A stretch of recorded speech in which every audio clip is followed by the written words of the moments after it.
Alô! Tô aqui em mais um vídeo dos 80 vídeos que eu tô fazendo em parceria com a UBC para comemorar os 80 anos. E hoje eu tenho aqui o Paulo Rosa. Meu querido, que prazer ter você aqui, hein? Prazer Me dá a mão meu. direita aqui, pô. Prazer meu, Clemente. Tamo junto. Ó, tem uma garrafinha linda que a gente recebeu aqui. Essa você vai levar pra casa, já tem aguinha filtrada, a minha tá aqui. E eu tô muito feliz de estar fazendo essa parceria com a UBC. E receber pessoas como você aqui no podcast está sendo incrível. E acaba que a gente fomenta a cena como um todo, democratiza a informação. É um prazer estar aqui, tanto pelo convite de ter partido da UBC, quanto eu já estava para algumas vezes aquele dia que a gente se encontrou, eu falei, algumas vezes que a gente tinha se encontrado, a gente tinha falado dessa possibilidade. Achei bacana. Não, e aquele dia ali, rapidinho, na conferência, você já me contou coisas que eu não sabia. Você e o Marcelo, né? Isso. Foram empresas. Eu nunca imaginei isso. Aliás, eu vou rodar a ampulheta e já te perguntar como que foi teu início na música. Você já me contou que, na verdade, você entrou como advogado, né? Mas conta pras pessoas essa história. Eu entrei, na realidade, faltavam 6 meses para me formar. A Warner tinha se instalado no Brasil um ano antes, estava querendo desenvolver um departamento jurídico, não tinha advogado.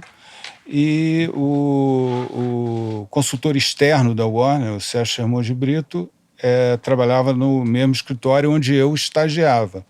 Mas já fazia já tinha um papel assim de praticamente advogado, já estagiava desde o 2º ano da faculdade, estava no último. Então ele me indicou para o Warner, eu conversei com o André Midani na época, e ele gostou de mim. E eu comecei a frequentar a Warner 3 vezes por semana e depois, em 6 meses, acabei largando o escritório, a advocacia mais tradicional, e me dedicando só à gravadora na época, né? Foi por aí que eu entrei. Você cuidava da parte nesse jurídica? Universo. Olha, tudo que fosse relacionado ao jurídico, do artístico e do marketing era comigo. As outras questões relativas a tributário, trabalhista, seja lá o que fosse, até passava ali pela minha mão, mas eu direcionava para advogados externos, né? Quer dizer, o foco foi muito em cima de AIR e marketing e promoção, né? Como foi essa mudança de sair do ambiente formal do direito para trabalhar do direito dentro de uma gravadora? Foi radical, né? Porque o escritório era um escritório super tradicional no centro da cidade, era um dos maiores escritórios, se não o maior da época no Rio de Janeiro, atendia várias multinacionais, era outro ambiente, né? E a gravadora era além de ser perto da minha casa, morava no Maitá, a gravadora era no Jardim Botânico, então eu tinha essa facilidade, tinha um ambiente sensacional, né? Maravilhoso. Não precisava usar terno?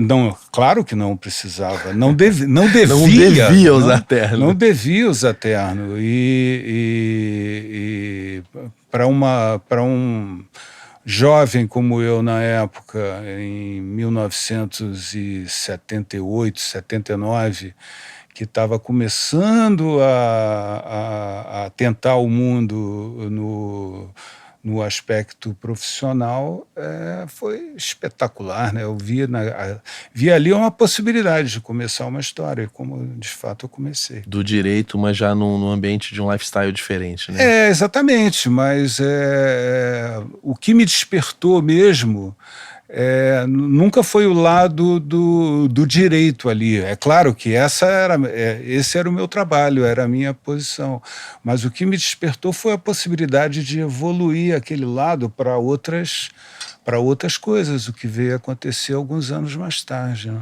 Vem cá, Midani eu nunca conheci, nunca o vi na minha frente, assim, o que eu tenho uma grande tristeza.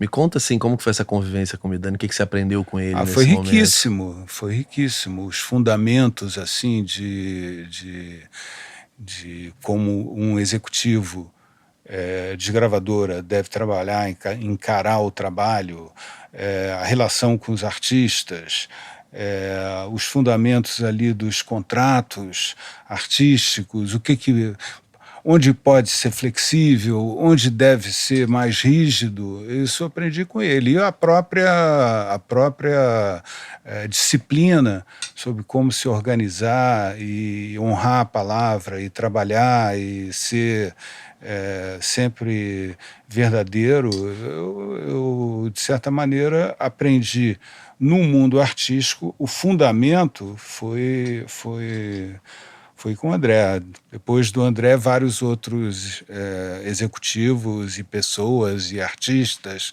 com quem eu trabalhei ajudaram a formar a pessoa que eu sou hoje, né? Mas o André teve uma importância inicial, seminal, bastante grande. Quem era essa equipe na Warner nesse momento? A Warner era o André como presidente, o Mazzola era o diretor artístico, o Guti Carvalho e o Liminha eram os gerentes artísticos. Nossa, que time, cara. Tinha o Leonardo Neto, era o gerente ou diretor de marketing e promoção. Enfim, que time, era uma galera espetacular. Foi todo mundo jovem, né? Foi com essa rapaziada foi por essa rapaziada que eu me encantei e resolvi deixar o escritório e ficar só na Warner. Qual o lançamento que você lembra que te marcou muito, assim? Marcou muito a contratação da Elis Regina. O primeiro disco que ela fez, Essa Mulher, depois ela fez um outro para o Warner chamado Saudades do Brasil, também muito, muito bacana, me lembro bem, e o do Gil, né, o Realce. Nossa, esse do Gil, disco. Que foi uma produção maravilhosa, né? Produzido pelo Mazzola, mas finalizado em Los Angeles. Eu acho que foi um dos primeiros discos de música popular brasileira que foram que tiveram essa finalização em Los Angeles. Até que o câmbio era brabo nessa época, né? Mudou o som do disco, né? O som deu uma... Você ouviu antes e depois? Posso dizer que eu ouvi algumas provas antes da viagem e depois de serem finalizadas, e realmente o som do disco está aí até hoje, né? Eu fui olhar teu currículo, assim, várias coisas eu já sabia, mas, cara, você rodou praticamente todas as áreas, em evento, empresariamento. Como que foi depois da saída da Warner? Teve um momento meu na Warner que eu achei que eu deveria buscar algo maior dentro do mundo musical. Ao mesmo tempo, minha mãe estava morando na Europa e eu estava trabalhando desde os 19 anos de idade, já estava com 26, e estava querendo dar uma viajada, dar um tempo. Era impensável eu fazer uma viagem de 60, 90 dias na Europa estando na Warner. Então, conversei com o André e disse que eu queria sair da Warner, sair do país, morar um tempo fora, o que na realidade ele entendeu totalmente. O que, na realidade, não veio acontecer, porque os artistas começaram a me chamar, os artistas que eu tinha conhecido na Warner. A Baby e o Pepeu foram os primeiros, mas logo em seguida vários outros me chamaram. O próprio Leonardo Neto saiu da Warner, voltou a trabalhar com o Nelsinho Motta e me chamaram também para trabalhar com eles. Quer dizer, rapidamente eu montei uma carteira de clientes onde eu atuava em direito autoral, a montagem de uma estrutura empresarial para cada um desses artistas. Não era um empresário ainda? Não era um empresário ainda. Nesse ponto eu conheci o Marcelo Falcão, já era amigo dos irmãos dele, mais novos, E eu conheci o Marcelo numa empreitada que a gente teve de produzir um disco. O disco não foi muito adiante, a produção, mas a gente resolveu juntar as forças. E o escritório era na minha casa, na casa da minha mãe, que tinha virado uma república de minha e dos meus irmãos. Mas separei um lugar lá para um escritório e trabalhei ali com o Marcelo durante um ano o negócio das editoras que a gente administrava, as consultorias que a gente dava, e nessa a gente... Olha que legal, nesse momento já surge essa coisa do Marcelo com a coisa do direito autoral também, Com né? certeza foi nesse momento que surgiu. Olha, Ele já que produzia discos com o Moreira, e a gente, obviamente, se aproximou muito do Moraes, porque o Moraes precisava de ajuda nessa parte jurídica, e aquela ajuda evoluiu para uma relação de empresário, onde eu e Marcelo éramos os empresários, produtores, viajávamos com ele o Brasil inteiro, com a banda, montávamos o show.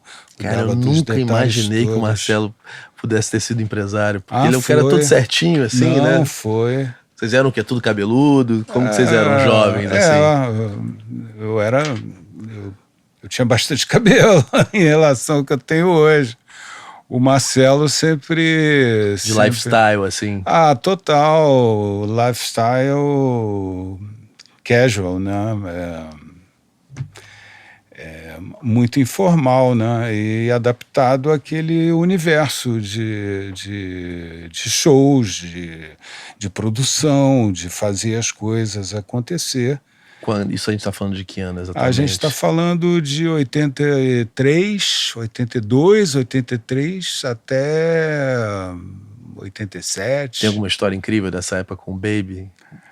Com a Baby, propriamente não. Quer dizer, a Baby foi a primeira artista que me chamou para trabalhar com ela e com o Pepeu na parte de administração dos direitos autorais deles, montar uma editora para eles, que eles próprios pudessem editar as músicas deles. Era um período de estavam muito em evidência. A gente montou uma editora, que eu administrava a editora para eles. A história interessante que tem com a Baby é do tempo da Warner, quer dizer, não é com a Baby, é com eles mesmo, que foi o tempo daquela música Você Pode Fumar Baseado, que foi para um festival da TV Globo, e eles, estava na época da ditadura ainda, e eles foram... A música foi liberada. Foi liberada? Foi liberada, porque a censura ela não tinha acesso às gravações. E não havia gravação ainda, ou estava sendo feita. Ela tinha acesso à letra da música.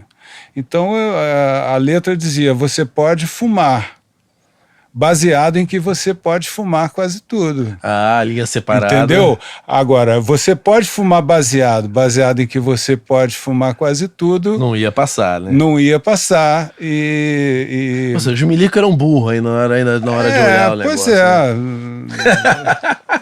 Nesse caso até que não, porque houve o que se chamou na época de, uma necessidade de adaptar a letra à métrica da canção. Então, repetiu-se a palavra que baseado. Maravilha, né? Cara. Que maravilha a gente não viver isso mais, né? Pois é, graças a Deus não, mas eles foram processados pela Polícia Federal por conta disso. A censura federal, quando a censura mandou recolher os discos, depois de alguns dias, né, ou semanas de venda. E não tinha como argumentar, né? E eles responderam um inquérito que, felizmente, não deu em nada, né? Essa é uma história boa que tem com a Baby e com o Pepeu. Depois eu trabalhei com eles, mas, enfim... O teu primeiro artista de estrada mesmo foi o Moraes? Foi o Moraes Moreira. Foi, com certeza... Você e o Marcelão? Eu e Marcelo. Como foi ser empresário de artista? Porque é um outro job, né? É uma outra história. No primeiro show, para te falar a verdade, eu não sabia nem o que eu fazia direito, mas já existia uma equipe que trabalhava com Moraes, já existia holds, técnico de som, técnico de luz, o Marcelo já tinha uma noção muito boa sobre o que fazer, e rapidamente a necessidade te ajuda, né? Você vai aprendendo. Porque na verdade tem todo um vocabulário específico, mas não era para isso que vocês foram contratados, Não, né? com certeza. Vocês foram contratados para organizar parte, né, jurídica, de dinheiro, Mas a visão do negócio, né? Sim, também, isso também, mas a produção faz parte. Faz parte. Faz parte. Aqui não tem, pelo menos no Brasil daquela época, não existia essa diferenciação. Eu sou um empresário, você é o produtor. Você fazia tudo. Você montava um negócio, você vendia. Você fazia essa venda ativa mesmo? E fazia. E você ia para a estrada para produzir o que você tinha vendido, para entregar. Mas vem cá, ele estava super estourado. Como que era? O telefone tocava, vocês... E como vocês descobriram quem eram os contratantes? Pela Já tinha a revista Show Business, já? Não existia ainda a Show Business, mas existia o conhecimento de que, por exemplo, quem é que são os promotores locais de cada região, os pingas da vida. O Pinga já existia. Já existia o Pinga, forte, né? Já existia, muito forte. A gente fez a primeira turnê no Nordeste e várias outras que se seguiram, todas com o Pinga. Fizemos muita coisa com o Poladian, com o Marcos Lázaro. Aliás, os primeiros shows que a gente fez como empresário do Moraes foram com o Marcos Lázaro, em São Paulo. Sujeito corretíssimo, a gente não fez contrato, honrou totalmente tudo que tinha no Rider, combinado, tudo. Uma admiração que eu tenho, e me lembro com muito carinho dos encontros que eu tive com o Marcos Lázaro. Ele é vivo ainda? Acho que não. Ele já se foi. E ele tinha uma coisa engraçada, ele marcava as reuniões aqui no Rio, ele ficava sempre no anexo do Copacabana Palace. Então marcava sempre no apartamento dele, e ele estava sempre de pijama, assim, sempre muito à vontade, entendeu? E são passagens memoráveis, marcantes, né? Personalidades marcantes. O Pinga veio aqui, cara, eu me emocionei muito com ele, porque ele tá super idoso, né? O Pinga a gente fez muito na estrada. E ele falou que com ele nunca teve contrato, tudo de boca, né? Não só com Moraes, praticamente tudo de boca. Não só com Moraes, mas com vários outros artistas com quem eu trabalhei. Mesmo na época que eu trabalhei com Luiz Oscar, Niemeyer. Na Mills, né? Na Mills e Niemeyer, a gente fez várias turnês com Pinga. Lulu Santos, Djavan. Enfim, ele veio aqui, quando ele contou o currículo dele de shows, ele diz que é o brasileiro que mais fez show, é o Poladian. Eles ficam brigando por por essa estatística. Aí a briga é boa, mas... Não, e eles compravam muitas datas um dos outros, né? Com certeza. E tudo no papel, no guardanapo. O Pinga comprava até jogo de futebol, cara. Ele levou seleção brasileira. Né? Jogo da seleção, jogo do Vasco, do Flamengo. Ele comprava os jogos e fazia. Ia pro risco. É maravilha. A galera ia pro risco mesmo, né? Espetacular. Vem cá, quanto tempo você ficou nessa função de empresário mesmo? Olha, contando o tempo que... assim, empresário por minha conta, eu fiquei uns 6 anos. A sociedade com o Marcelo durou uns 5. E quando a gente se separou, eu voltei o foco para as editoras que a gente administrava. Elas ficaram comigo, mas rapidamente o Luiz Oscar Niemeyer estava organizando o primeiro Hollywood Rock. Ele me chamou para trabalhar ali na estrutura do festival. Os lugares já estavam mais ou menos todos ocupados. Sobrou para mim a coordenação de transportes. Logística pura. Logística pura. Obviamente, eu acabei fazendo coisas totalmente diferentes. Contratei uma outra pessoa para cuidar dessa área. E, na realidade, eu acabei sendo um tipo de assessor do Oscar Hornstein, que era o diretor internacional do Hollywood Rock. Já tinha feito esse papel no Rock in Rio, no primeiro Rock in Rio, com o Luiz Oscar, e o Luiz Oscar o chamou para essa empreitada do Hollywood Rock. Só que o Oscar já estava muito idoso, e ele precisava de ajuda, e o pessoal da Mills achou que ele precisava de ajuda. Eu tinha uma vivência, tanto em produção, falava inglês já bem, então eles me botaram ali como uma pessoa da Mills e Niemeyer.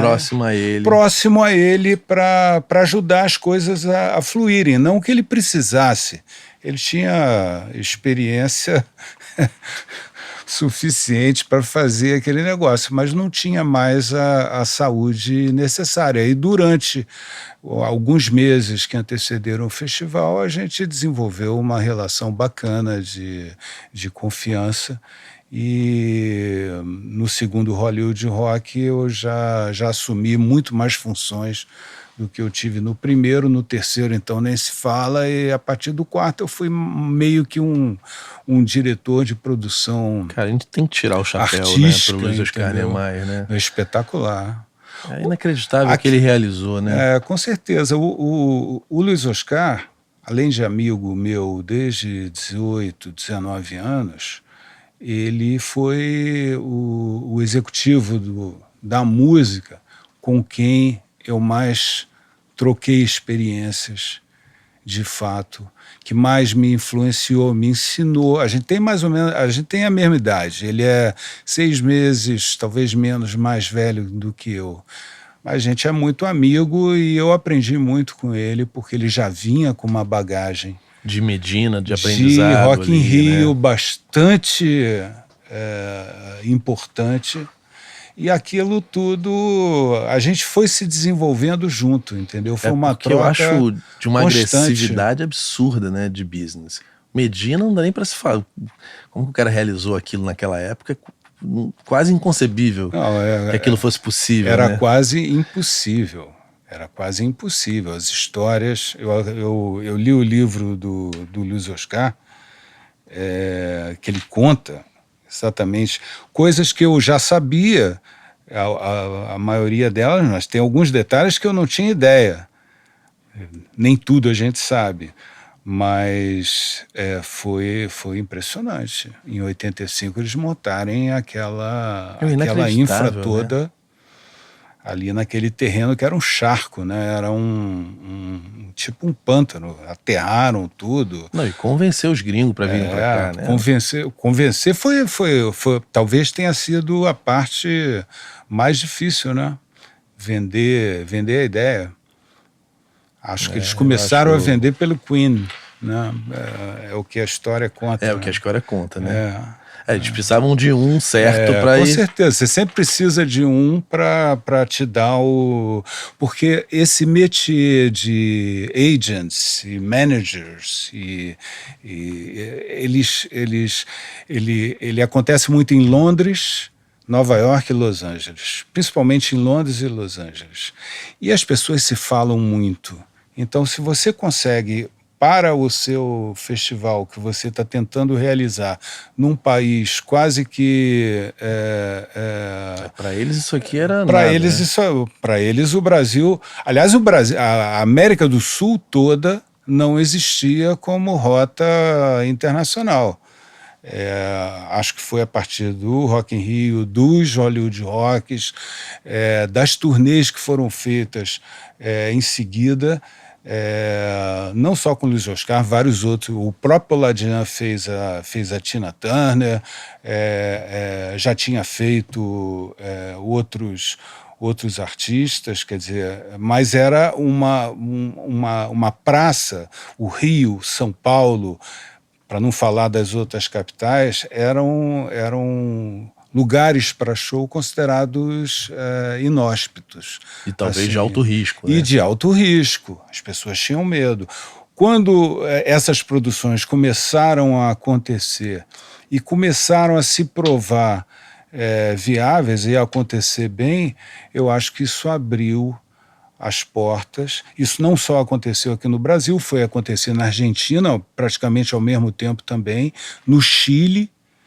Num primeiro momento, esses 3 países foram os países que foram incluídos nas rotas das grandes turnês. Aí o Brasil entrou, principalmente Rio e São Paulo, num primeiro momento, entrou no roteiro dos artistas. Não mais você chegava lá e o cara te dizia, olha, não sei, eu não tenho o território da América do Sul, meu colega americano também não tem, porque o território não existia como rota não oficial, existia, né? assim, como rota oficial. Eu acho que a gente Passou não existir. tinha nem a infraestrutura de equipamento, Não, nada, não né? tinha. Você tinha que trazer o equipamento até final dos anos 90, eu acho que a gente viveu nessa realidade. Depois, os equipamentos aqui realmente começaram a se desenvolver. Som, luz, palco, cobertura de gramado. Quero muito trazer Gabi Som aqui um dia, porque esse aí O Gabi viveu isso intensamente. Para ele já poderia ter começado antes, e talvez pudesse mesmo, porque ele tinha muito equipamento e equipamento muito bom. O Gabi Quando estava acontecendo tudo isso, ele já tinha equipamento. Ele já tinha equipamento, mas era um equipamento. Num primeiro momento, não era um equipamento que pudesse atender um festival. Com esses artistas, né? Com todos esses artistas. Mas logo em seguida, eu acho que ele se preparou para isso. Outras empresas também se capacitaram para isso, não só de som, mas de luz também. Vem cá, com o Luiz Oscar Niemeyer, eu acho o Luiz Oscar um gênio. O que você aprende ali com ele? Porque você é super novo também, né? Nesse momento que você entra nesse primeiro Hollywood Rock, que esse é o que marca o início da minha adolescência ou fase adulta, porque no Rock in Rio 1, minha mãe não deixou eu ir porque tinha um negócio que ia acabar o mundo. Não tinha uma história dessa? Vai ter um evento na América do Sul que vai todo mundo morrer, ela achou que eu ia morrer e não deixou eu ir. Já o Hollywood Rock 1, eu fui em todos os dias, já fui sozinho, né? Eu já era adolescente. O que você aprende com o Luiz Oscar nessa coisa do empreendedor, de executar coisas tão grandes ou audaciosas assim, que você acaba levando para a vida? Eu acho que a principal virtude dele é... Nunca refleti muito sobre isso, porque a gente é amigo há tanto tempo, convive até hoje bastante, mas talvez a principal virtude dele seja não ter medo de arriscar. Nada é impossível, desde que faça sentido e desde que seja viável de alguma maneira. Eu acho que a grande lição que eu aprendi com ele, foi de aprender a viabilizar ideias, projetos, botar no papel, planejar, orçar, ter aquele sentido de como viabilizar aquilo comercialmente, de como realizar aquilo fora de praças como Rio e São Paulo. Rio e São Paulo já era, a gente já sabia como fazer. Quando a gente começou a trazer turnês, como Eric Clapton, por exemplo, que foi a primeira turnê grande que a gente fez para outras cidades brasileiras, Porto Alegre, Brasília, Belo Horizonte, além de Florianópolis, além de Rio e São Paulo, o não tinha ninguém na Mills Niemeyer que soubesse fazer produção fora do Rio e de São Paulo, porque uma coisa é você fazer Rio e São Paulo, você manda gente para São Paulo, você aproveita a gente que está lá, etc. No Rio, de certa forma, até mais simples, Praça da Apoteose aqui, Estádio Morumbi, São Paulo. Outra coisa é você fazer isso acontecer no ginásio do Gigantinho, em Porto Alegre, no Mineirinho, em Belo Horizonte, no estádio do Figueirense, em Florianópolis. Então, nessa turnê, ele me pediu, ele estava com uma certa dificuldade em saber como é que ele ia viabilizar essas praças fora de Rio e São Paulo. E como que você fez? Eu acho que eu apliquei exatamente a tudo aquilo que eu tinha aprendido no tempo que eu trabalhava com o Moraes, dos produtores locais. Dos produtores locais, de como é que a gente banca um espetáculo com sócio local. É um outro formato, é diferente de você pegar o circo inteiro, mudar para uma cidade. É claro que você vai ter mil dificuldades. Como que se monta, aproveitando a deixa? Olha, eu acho que Muita gente quer saber como isso funciona, está começando na carreira, né? O segredo são as parcerias, né? Você ter conhecimento de pessoas que trabalham naquela região, naquela praça, por exemplo, em Porto Alegre e Florianópolis, a gente fez com o Dodge, Sirena. Sim. Em Belo Horizonte fizemos com o GG, que era um cara com quem eu fazia turnês no interior de Minas, mas era um cara de Belo Horizonte. Em Brasília tinha o Marcelo Amaral, que era filho de um político, mas que já comprava shows. Já fazia isso há um tempo. Já promovia, já sabia. Então, o segredo, eu acho que é ter parcerias, cultivar essas parcerias e fazer elas funcionarem, porque algumas não funcionam tão bem quanto as outras. E esse parceiro local vai no risco junto? Não, esse parceiro local normalmente te fornece algumas facilidades que ele... Isso depende do acerto. Do acerto, do modelo de negócio, mas normalmente ele te fornece algumas facilidades que ele tem de conseguir o local, de conseguir mídia, de conseguir o hotel, de conseguir o pessoal de apoio para transportes, etc., para mover aquela gente toda que chega, e você acaba viabilizando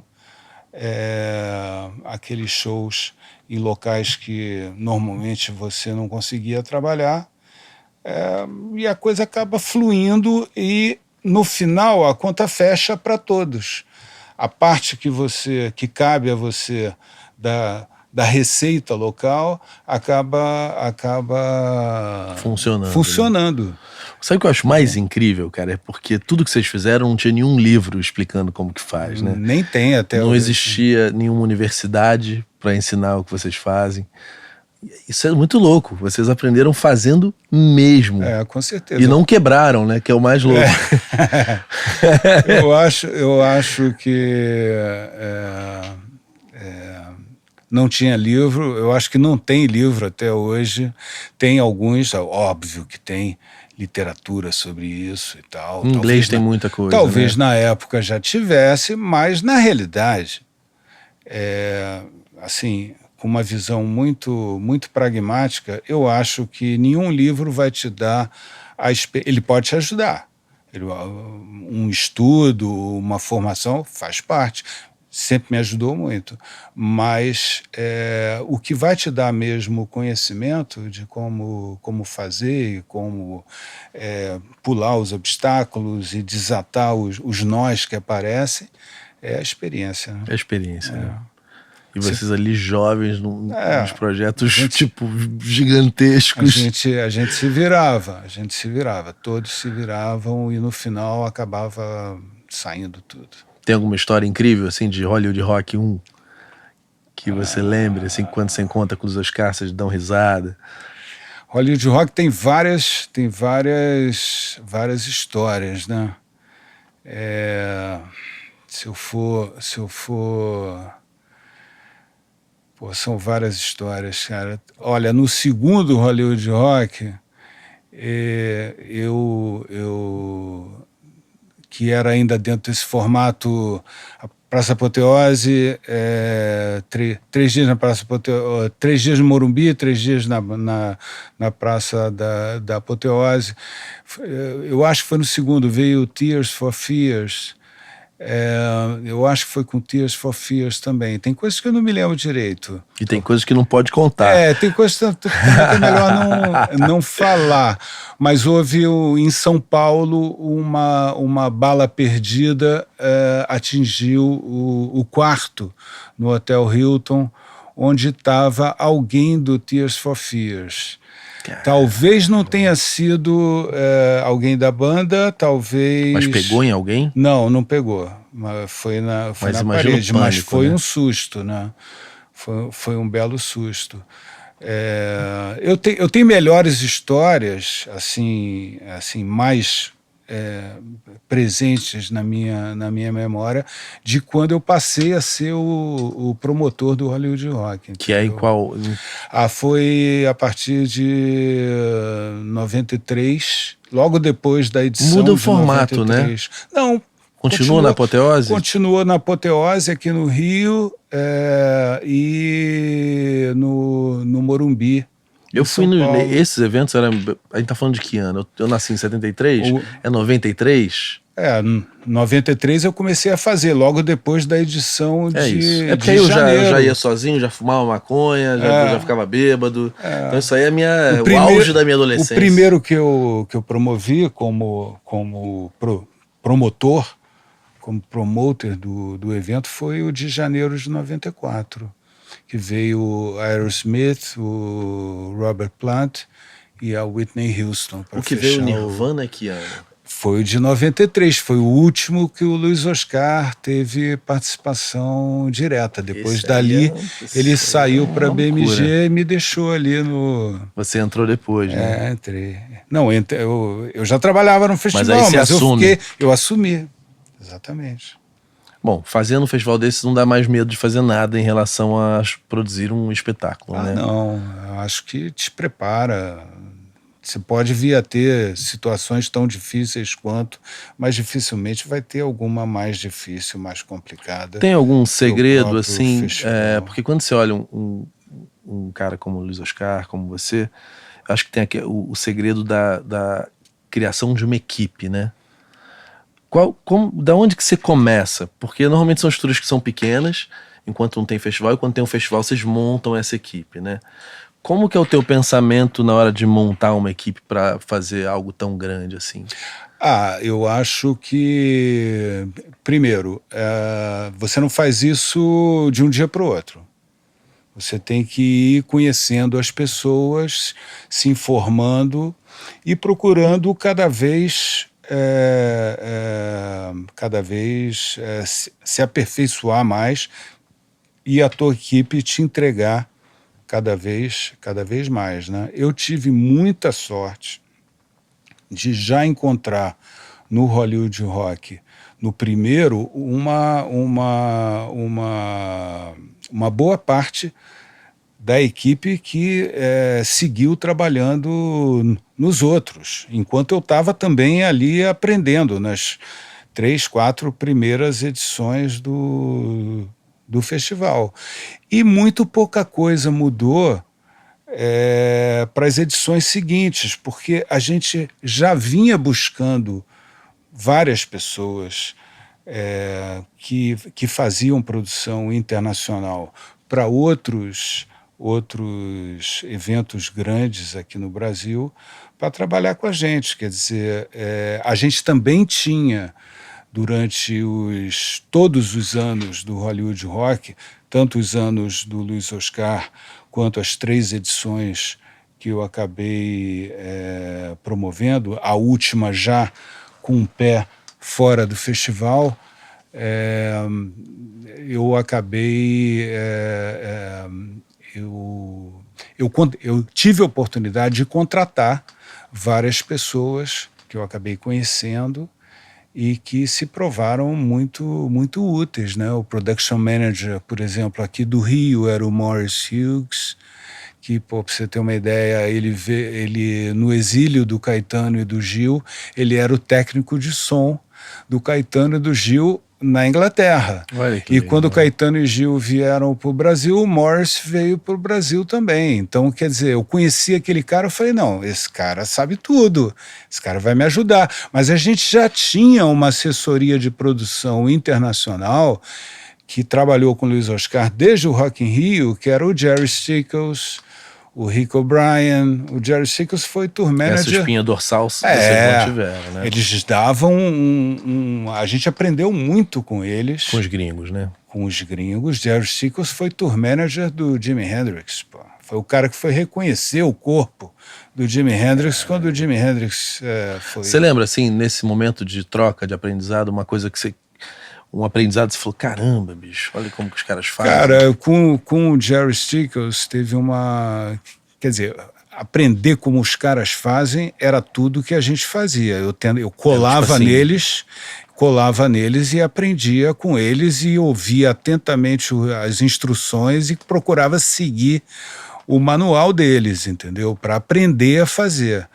Agora, eu me lembro de uma passagem com o Jerry Stickles, numa turnê que a gente fez com o Bob Dylan, em 91 ou 92, talvez, acho que 91, começava por Porto Alegre, no Gigantinho.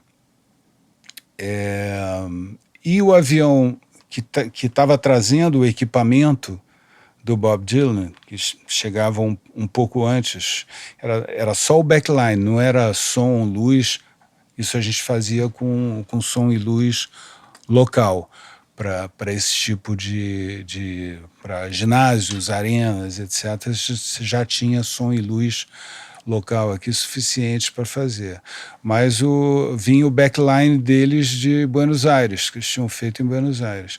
E o avião não conseguia pousar em Porto Alegre, às 7 horas da manhã, uma neblina terrível. E o avião rodando, a gente ouvindo o avião, a gente preparado ali para fazer a alfândega, né, do equipamento em Porto Alegre, e o avião da Varig foi parar em São Paulo. Então, e o voo morreu em São Paulo. Então, a gente teve que coordenar ali de Porto Alegre como é que transferia aquilo, isso numa época que não tinha celular, não tinha e-mail. Era fax. Era telefone, e o fax era... A situação crítica era na base do telefone. E o Jerry sacou o meu desespero. Ninguém tinha culpa por aquilo. Aquilo foi uma condição meteorológica. E ele me falou, olha, pode ficar tranquilo, porque o Bob Dylan já está aí. Se acontecer o pior... A gente compra um violão acústico para ele, se ele não tiver com o dele, e ele faz o show sozinho. Não tem problema nenhum, você não precisa ficar preocupado. Isso não aconteceu, obviamente, isso não tirou a minha preocupação, mas foi um apoio, chegou tudo. O máximo que aconteceu nesse dia foi as portas do ginásio terem sido abertas 2, 3 horas depois da hora normal, mas o show correu maravilhoso. O cara te acalmou ali bem, O cara me acalmou e disse, olha, o importante do show... Você não sabe nem se ele combinou isso com o Bob Dylan, Não, certamente que não. O importante do show é ele. Se ele não tiver o equipamento, ele vai fazer o show ele mesmo. Os caras são craques nisso. São craques. Vem cá, como que você vai parar em gravadora? Pois depois que em 95,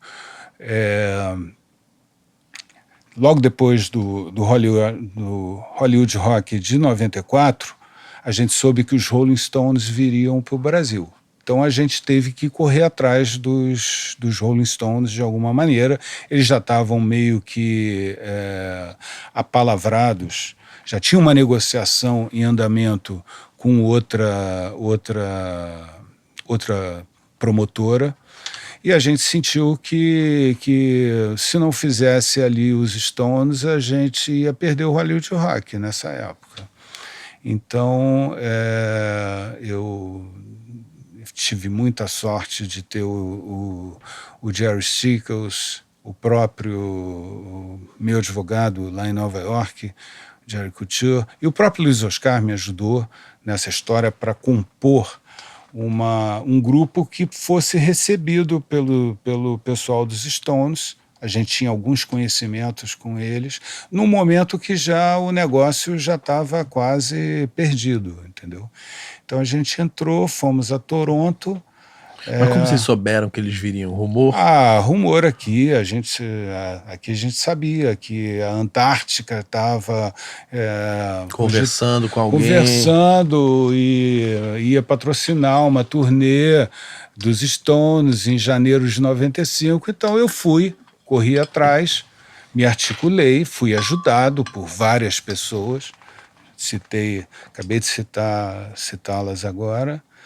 E a gente conseguiu entrar, fazer uma proposta que interessou a empresa que estava promovendo a turnê dos Stones, e foi a primeira vez que os Stones vieram ao Brasil, em janeiro de 95. Foram 3 estádios do Pacaembu e 2 estádios do Maracanã, o Maracanã antigo, né? Aquela configuração de antigamente. Gente pra caramba. Muita gente, um sucesso total. Isso tudo me colocou em evidência, muita evidência. E, ao mesmo tempo, enquanto eu estava fazendo o booking do próximo Hollywood Rock, que seria em janeiro de 96, como acabou acontecendo, a MCA, que era a última multinacional da música, estava com planos de se instalar na América do Sul, no México, Brasil e Argentina. Então, eles estavam procurando alguém que pudesse criar a companhia para eles e ser o diretor-geral, e aquilo me interessou. Me interessou porque eu achei que era um momento que, olha, eu já fiz bastante coisa no ao vivo. Essa é a última oportunidade de criar uma major do zero, né? Criar uma multinacional do zero, e eu topei aquela empreitada. Ainda trabalhei até o final do booking do Hollywood Rock, ainda ajudei na produção de 96, mas já estava totalmente envolvido com a gravadora, que abriu em janeiro de 96. Nesse momento o Luiz Oscar já tinha assumido a BMG? Já. Já, né? Desde 93. 93, né? 3 anos depois eu fiz mais ou menos um roteiro parecido, né? Parecido com o dele. Quem é muito amigo da minha família, do meu pai, ficou um amigo meu, eu não falo com ele há muito tempo, é o Mauro Scalabrin, que também era super querido ali da turma do... O Mauro veio da Mills. Exatamente. Mauro é um querido, queridaço. Ele era nosso vizinho em Búzios. Cara, ele foi muito legal comigo. O Mauro é um dos caras mais legais que eu conheci. Ele é muito bacana. Ele veio da Mills, ele veio, se não me engano, da área financeira no primeiro momento, depois da área comercial. E depois, quando saiu da Mills, foi trabalhar com... Ele era gerente de marketing lá, né? Com o Luiz Oscar na BMG. Na BMG, como diretor de vendas. E como foi chegar na MCA e começar uma gravadora do zero? Foi bastante difícil. Também não tem livro para isso. Não tem livro. Bom, nesse caso até teve, quer dizer, não o livro. Os caras me deram um business plan. Veio pronto de fora. Veio prontinho ali, ó. Esse é o seu business plan pro primeiro ano. Eu olhava aquilo e eu não conhecia ainda aquela lógica fonográfica de business, de lucros e perdas, P&L, profit and loss, etc., balanço, etc. Não era muito a minha praia, mas tive que aprender, né? Você achou mais complexo do que, por exemplo, um business plan de um festival? O business plan do festival é um pouco mais fácil. Ou seja, ele é muito assim, quais são as receitas, quais são as despesas, o que sobra de resultado.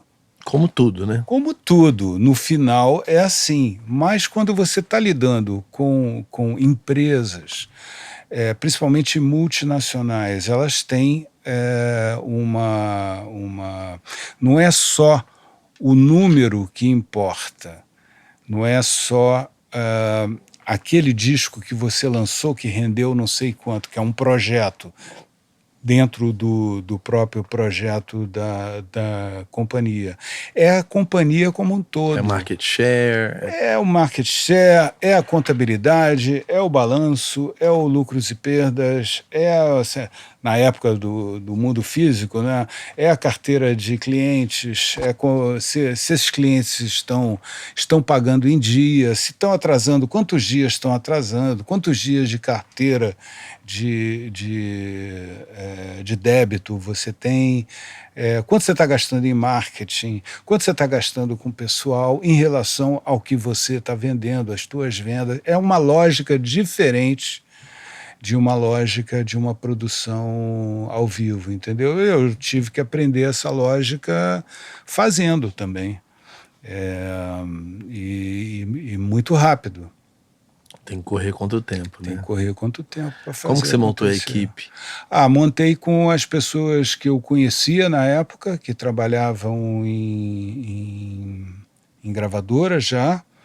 Era uma equipe pequena no início, tem esse número na cabeça até hoje, 14 pessoas, que rapidamente pularam para 20 e tantas e 30 e contrata... Nós éramos distribuídos pela BMG, era um acordo mundial que a MCA tinha com a BMG. A relação que eu tinha com o Luiz Oscar até facilitou a implantação aqui no Brasil. A gente não perdeu nenhum dia de venda, mas num instante a companhia, no momento seguinte, a companhia quis ter a sua própria equipe de vendas, depois a sua própria distribuição, que era feita junto com a BMG lá em São Paulo, usando a mesma estrutura que a BMG usava. Quer dizer, foi uma experiência super importante para mim. Foi intenso, 3 ou 4 anos, quase 4 anos de trabalho, até a Seagram, que era dona da MCA, que passou a se chamar Universal, mudou de nome porque a Universal Pictures era a marca deles mais conhecida. Eles eram donos da Universal Pictures também. Então, eles trocaram o nome da corporação no mundo inteiro de MCA para Universal. E a Seagram, que era dona desse trem inteiro, cinema, música e vários outros businesses, além do business das bebidas, ela comprou a Polygram. Eu me lembro que para mim, que eu no era mundo inteiro. novo, era engraçado que era o pequenininho comprando o gigante, né? Mas exatamente. aqui, né? Porque lá fora era um gigante. Lá fora comprando... era uma coisa diferente, era uma configuração diferente. E nesse momento, enfim, durante os 6 meses que durou o processo de fusão das duas companhias, eu fiquei na Universal, pequena, o Marcelo Castelo Branco na Polygram, até o momento em que se definiu que a estrutura da América Latina prevaleceria a estrutura da antiga Polygram, que era muito maior, era uma empresa que tinha 30% de mercado aqui no Brasil, nos principais mercados latino-americanos, então fazia todo sentido. Nesse momento eu saí. Fui muito bem tratado na minha saída, fui tratado assim, com muito agradecimento, com muito reconhecimento do que eu tinha feito. Lógico, não estava feliz por estar saindo, mas acabei indo para a Globosat, a dirigir o Telecine. fiquei pouco tempo lá, voltei para para Sony.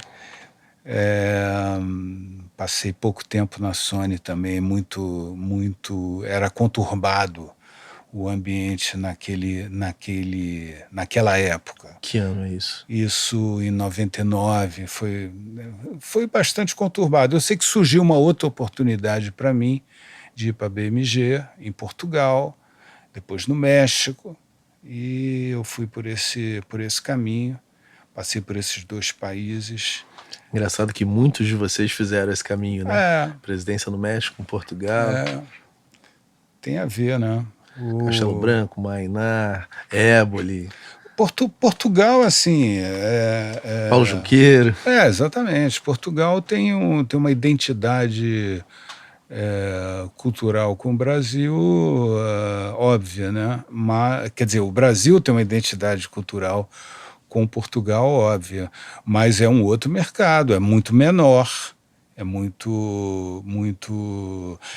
os saltos têm que ser, os projetos têm que ser dimensionados para aquele tamanho de mercado, as equipes são menores, a operação é menor, etc.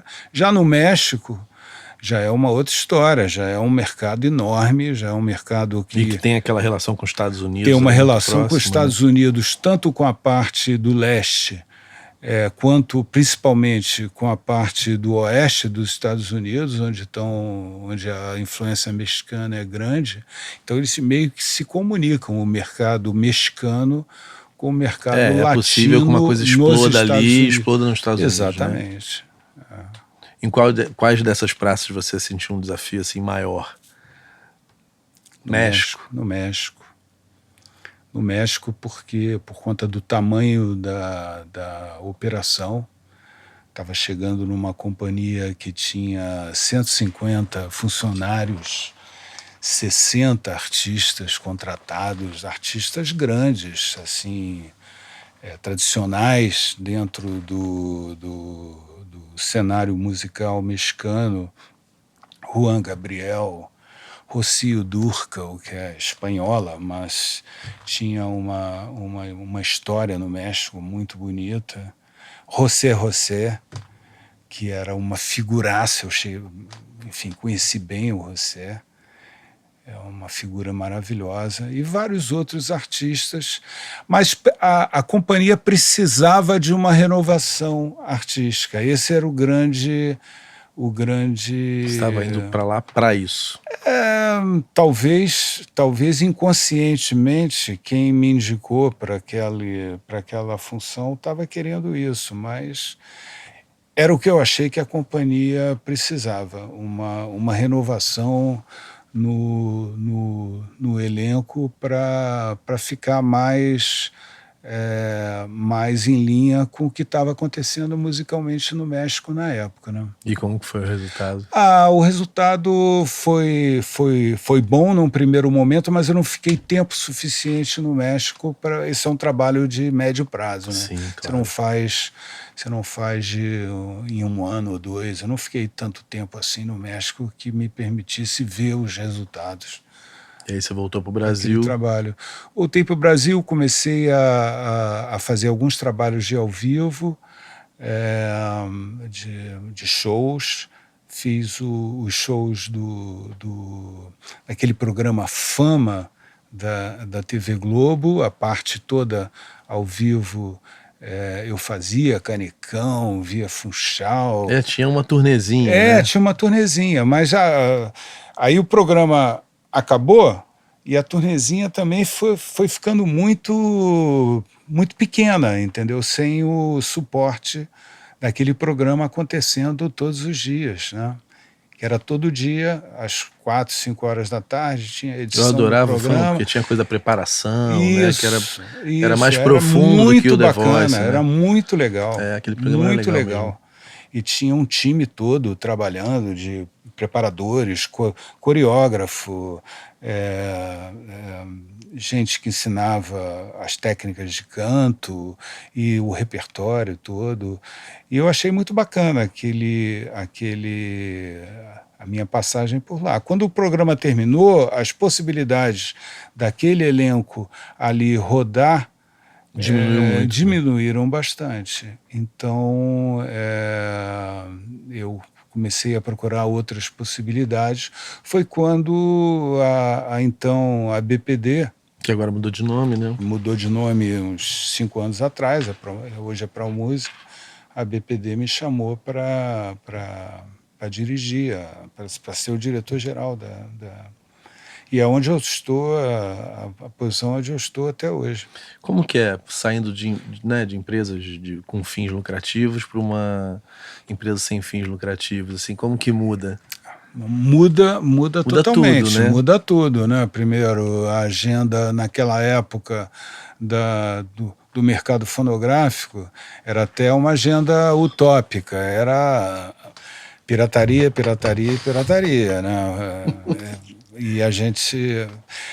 Eu lembro daquela feira, não tinha uma feira no Rio Centro? Tinha, a CD Expo. Mas isso foi um pouco antes de porque teve uma que era um monte de coisa de pirataria, tipo assim, era o auge, né? Teve uma que eu acho que talvez tenha sido a última, né? Talvez. Eu lembro que era um desespero, né?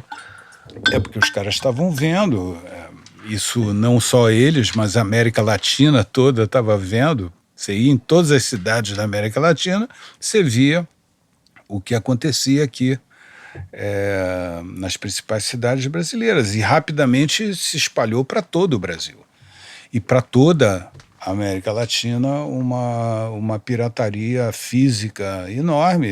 Em qualquer lugar que você chegava, você encontrava gente vendendo... Era uma loucura, né? Vendendo CD pirata.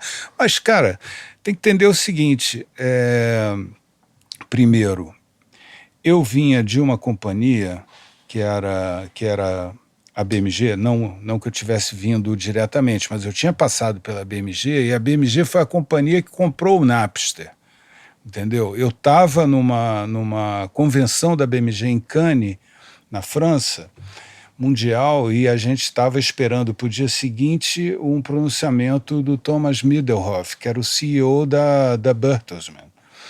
E todo mundo achava que ele ia anunciar a compra de uma outra companhia. Falava-se muito na compra da EMI, já nessa época. Estou falando em 2001, talvez, 2000, por aí. Eu acho que foi 2000. Eu já estava no México e ele anunciou, foi a compra do Napster, que foi uma coisa que pegou o mercado todo de surpresa. Então a gente já via, olha, existe uma maneira de distribuição muito fácil de música pela internet, através das redes de compartilhamento. O que foi feito nesse momento dessa compra do Napster? Porque muito se diz naquele livro O Apetite de Autodestruição da Indústria Fonográfica, né?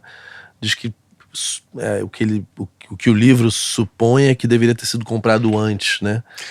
Na realidade porque a cadeia acabou não estando mais ali na hora que aquilo é comprado, né? Eu acho que o Napster, pela cronologia oficial, ele surge em algum momento do ano de 98. Rapidamente ele fica muito popular. Durante o ano de 99 se falava muito naquilo, a juventude usava muito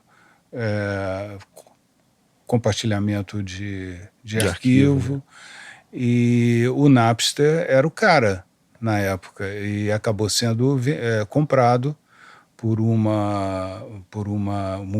visionário dentro de uma das 6 multinacionais da música da época, que via naquilo uma possibilidade de ser legalizado, legitimado de alguma maneira, e de ser uma das formas de distribuição de música do futuro que se espelhava na frente da humanidade naquele momento. Não deve ter conseguido viabilizar. Não conseguiu nenhum, né? Porque as outras companhias processaram a própria BMG por conta de ter financiado o Napster nos seus últimos anos de vida, e já estavam processando o Napster também,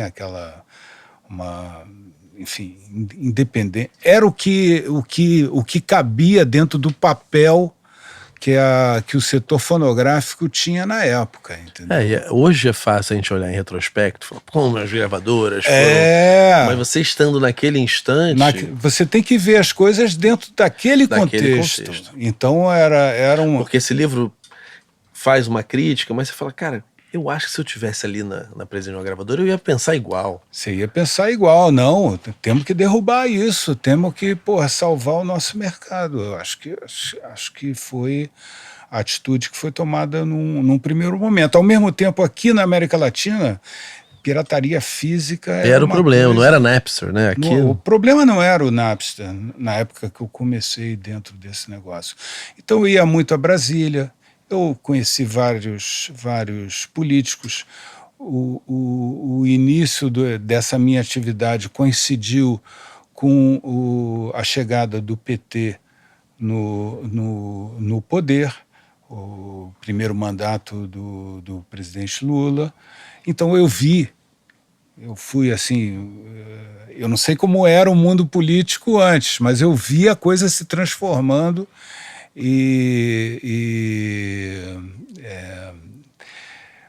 o governo mudando de enfoque. Eu conhecia pouco de política, mas tive que aprender também muito rápido como é que era o mundo político, como é que era a relação governo-congresso, principalmente, que eram os dois lugares que a gente procurava. Mas o que vocês estavam pleiteando? Atuar. Supervisão mais rígida? A gente estava pleiteando que a questão dos camelódromos fosse, de alguma maneira, mais controlada, né? Mas, na realidade, o que a gente acabou conseguindo foi uma CPI da pirataria, que aconteceu em 2004, durou quase um ano, e resultou na criação de um Conselho Nacional de Combate à Pirataria, que eu acho que foi uma coisa bacana, que tinha participação de vários setores afetados pelo problema da pirataria. Existe até hoje, nós fazemos parte desse conselho, mas a pauta na época era uma pauta muito mais crítica do que é hoje, tanto para o setor musical quanto para vários outros setores, entre remédios. Não, minha mãe é lojista, cara. Minha mãe tem 2 lojas. A de Botafogo, que é ali naquele prédio de médicos em frente a Cobal. Sim. Cara, às vezes o produto que ela tá vendendo na loja tem no camelô na frente. Só que ela tem impostos né? E o camelô senta ali e vende o mesmo item, né? Uma das coisas que eu aprendi que o problema da pirataria é geral. Não é no disco, bebida, né? Peças de automóveis. Dizem que cigarro, a grande maioria é falso, né? Peças de avião. Quer dizer, dificilmente você vai comprar um cigarro falso aqui no centro do Rio de Janeiro, na zona sul do Rio de Janeiro. Mas se você for para o subúrbio, é bem provável que, principalmente esses cigarrinhos que vendem no varejo, é bem provável que você compre um cigarro falso, né? Porque o Paraguai é um grande produtor. Cara, eu vou te confessar que no auge da pirataria, tinha aquela loja no Shopping da Gávea, foram acabando as lojas de disco, tinha gramofone, né? Eu acho que tinha em vários lugares. Aí, cara, eu ia lá, eu era um grande comprador de CD. Aí tinha um camelô ali perto da onde hoje é o de comida ali, da esquina. Na Marquês de São Vicente ali, Delírio Tropical, acho. Tinha um cara ali. E às vezes Rua dos Oitis. Tinha ali um cara. Aí às vezes eu ia lá, olhava o Rapa. Era uma coisa tipo R$27, 30. Aí o cara tinha por 7. Aí eu falava assim, cara, eu vou comprar esse aqui, eu vou comprar no pirata. Era o mesmo. Aí só que eu ficava culpado. E eu participei não sei se você lembra de um filme que o Rogério Flauzino tava gravando voz. Aí tinha um cara produzindo, e aí ficava repetindo, não dava certo, aí falava, você acha que quando você compra um disco pirata, você está deixando de pagar? E eu era o produtor, né, desse comercial. Entendi. E era esse momento ápice, passava no cinema isso, né, compre um disco. Só que teve uma hora que eu comecei a falar assim, eu mesmo que era um crítico do pirata, Quando começou a ser R$7, o outro 37, o que eu gostava muito eu comprava o original, mas eu ficava envergonhado, não contava pra ninguém, né? Na realidade... Porque tinha muitos impostos ali que também, se tivesse uma isenção boa de imposto, a indústria poderia ser mais competitiva, né? Talvez, mas eu acho que... não tinha o que fazer. Nunca foi uma competição pelo preço.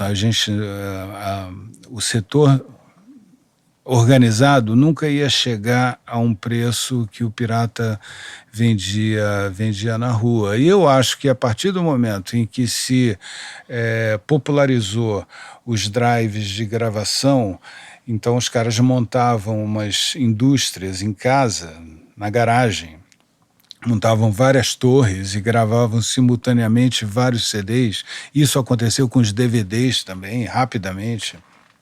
Então, era muito difícil controlar toda aquela história, por menor que fosse o controle, o que os governos conseguiam fazer. Imagina, num país como o Brasil, um país com os problemas sociais de crescimento desordenado das cidades. Não é nem a prioridade, né? Imagina você achar que aquilo vai ser prioritário. Então, eu acho que tudo isso desagou no modelo do streaming que tem hoje, que é um modelo que, de certa maneira, trouxe muita gente que já não era mais consumidor. Acho que trouxe todo mundo, né, de cara? música, para uma realidade de acesso fácil a muita música por um preço super razoável, entendeu? Cara, eu acho o formato maravilhoso, porque trouxe para pagar. Acho que o Steve Jobs fez um belo trabalho ali, né? Quando ele trouxe né? Eu acho que ali a indústria deu uma respirada.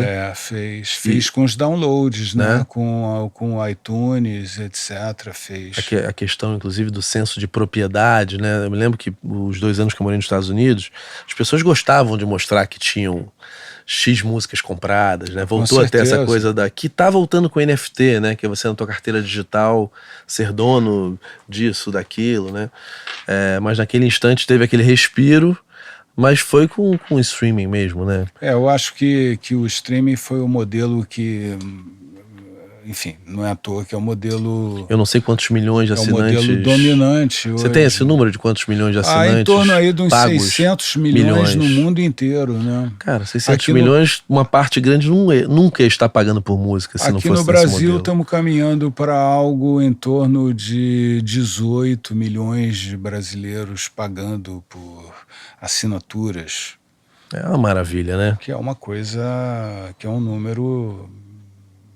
significativo, né? E o YouTube paga uma puta grana para a indústria fonográfica também, né? O YouTube passou a pagar... Melhorou, né? Melhorou bem.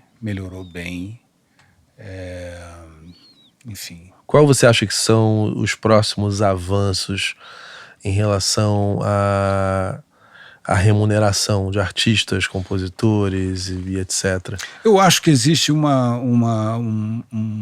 foco equivocado nessa discussão. Eu acho que dentro da lógica do streaming, não é a mesma... Se você quiser aplicar a mesma lógica que você tinha no tempo das vendas físicas, você não consegue... A sua cabeça vai entortar, porque você está falando de acesso a 70, 80 milhões de músicas, e a cada dia 50 mil novas músicas sobem para as plataformas, em comparação a um estoque de uma loja física que era, mesmo uma mega store, era super limitado.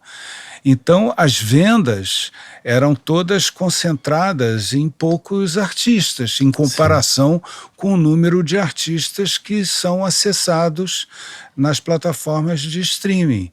Por isso, a remuneração é tão pulverizada.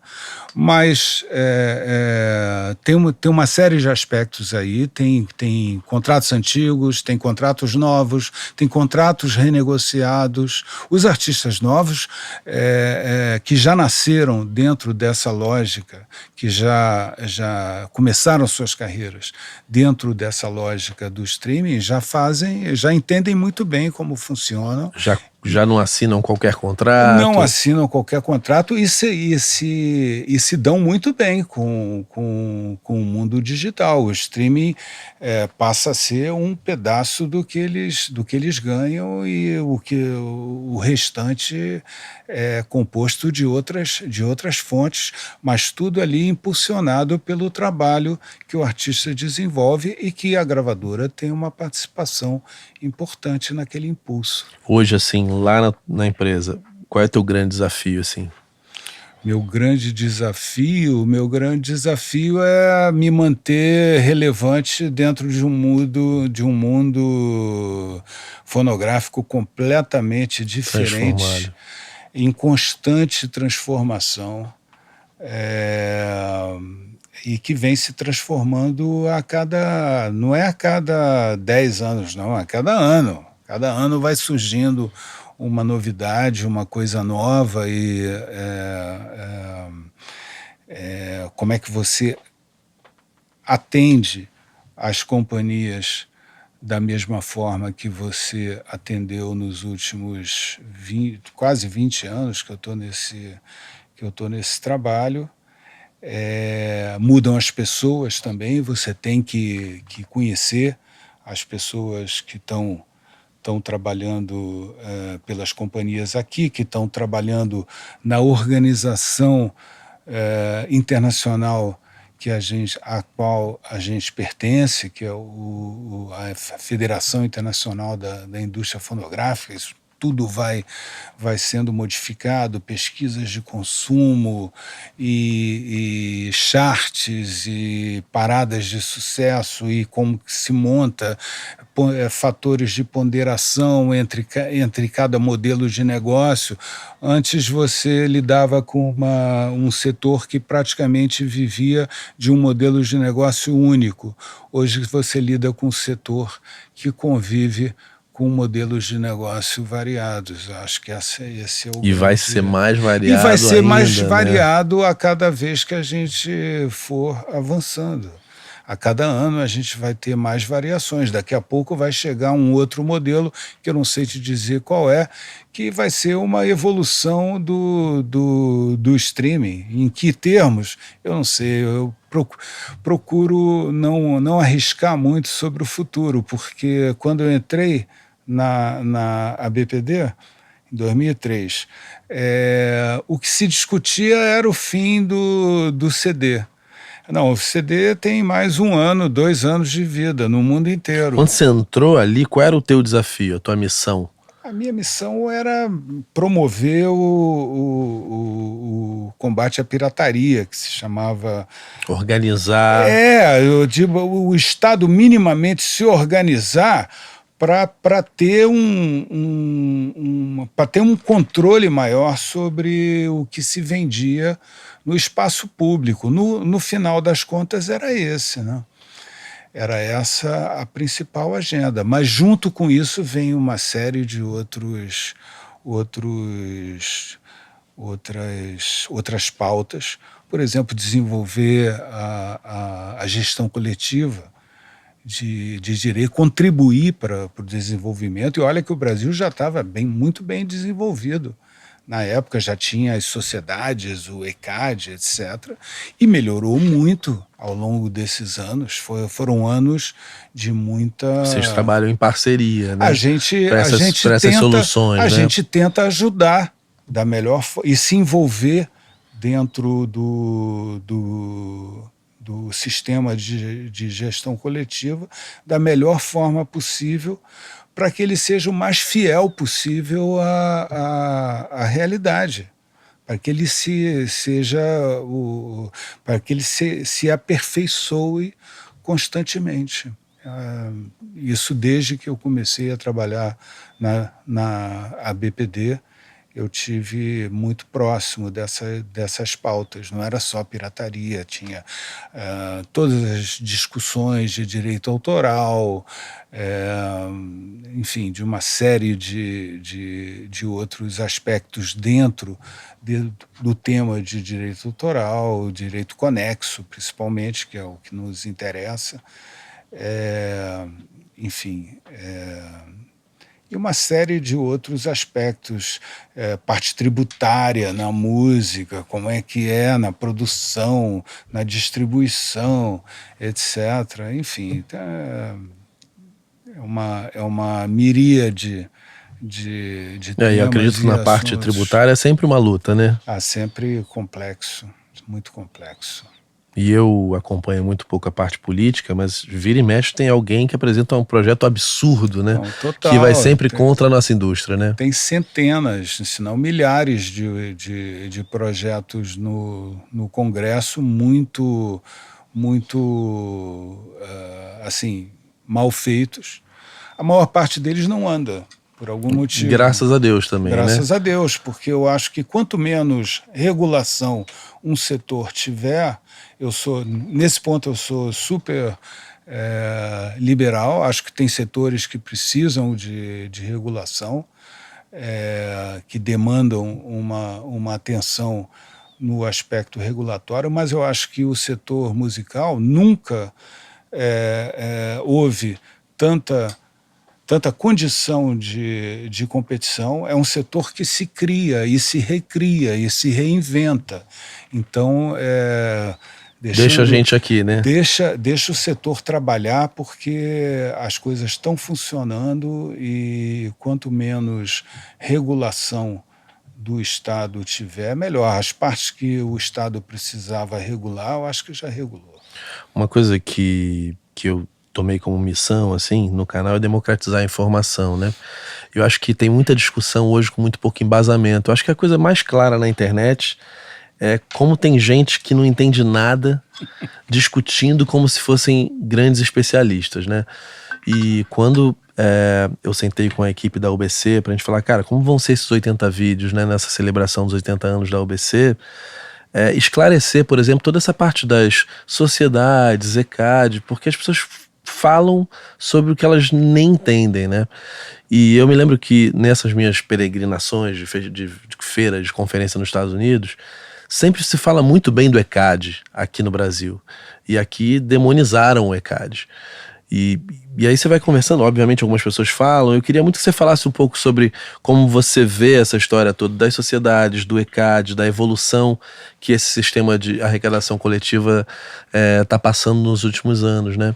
Eu conheci o ECAD quando eu saí da Warner, ou quando eu estava na Warner e criei para a Warner uma pequena editora. Na época se chamava Edições Musicais Warner Brothers.